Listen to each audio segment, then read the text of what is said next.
हम सुनीता झा सब मिथिलावासी के गोर लगै छी। आइ अहाँ सब ला एकटा कन्या के परिचय गीत लऽ कऽ एलहुँ हैं। सुनू। नाहू नाहू चलिया कनिया डेग नहीं बढ़बियौ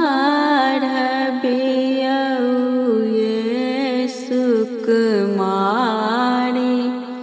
कनिया। नाहू नाहू चलिया कनिया डेग नहीं उठबियौ हे सुकुमारी कनिया। हंसती आबधा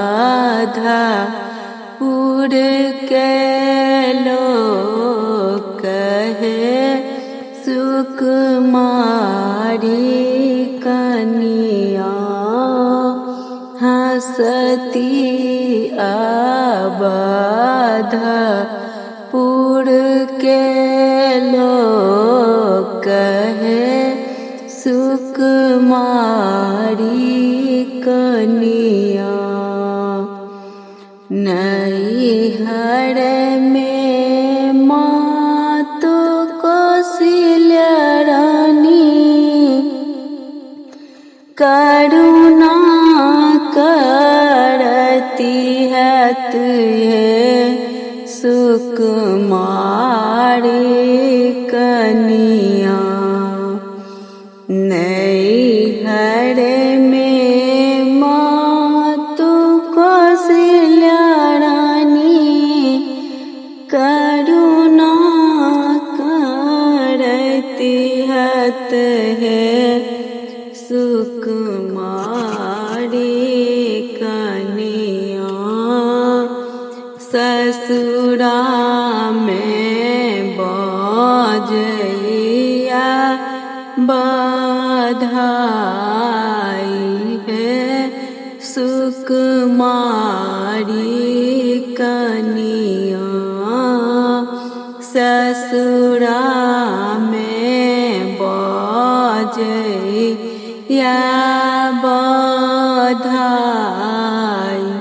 है सुकुमारी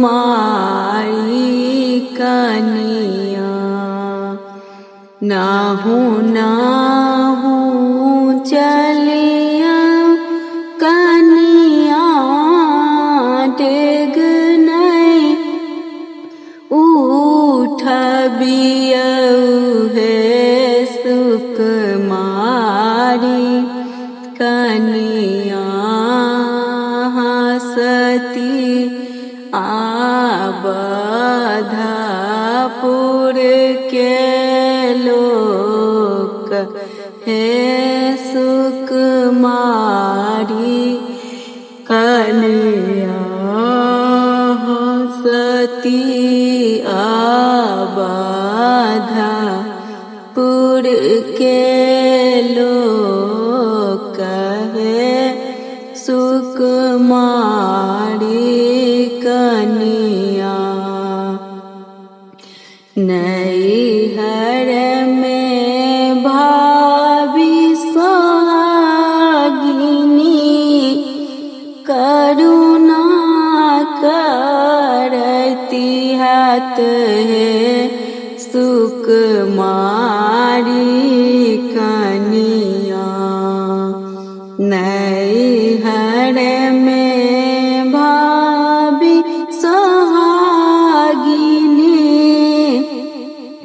करुणा करती है हे सुकुमारी कनिया। ससुरा में बजैया बधाई है सुकुमारी कनिया। ससुरा में बजैया बधाई हे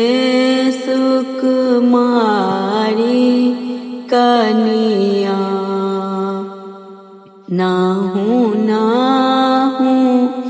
चले आओ कनिया डेग नहीं बढ़बियाऊ